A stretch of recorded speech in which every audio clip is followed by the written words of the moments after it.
teach you how to add the two LED lights at both sides of the cabinet. First of all, take this light off, and then you will get this from us. You just use screw to fix this one at both sides of the cabinet. Then you find the terminal of this wire. Then you can take it off. Our engineer will give you a demonstration. 上手喺入面摸到嗰條線掹出嚟。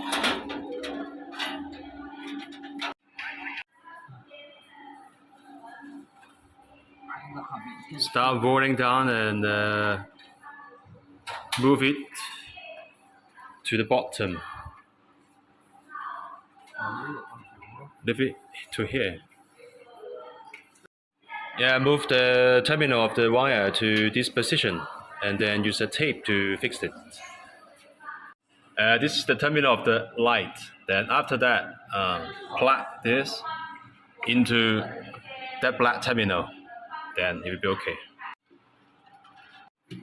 After you plug the two terminals, LED light will be on.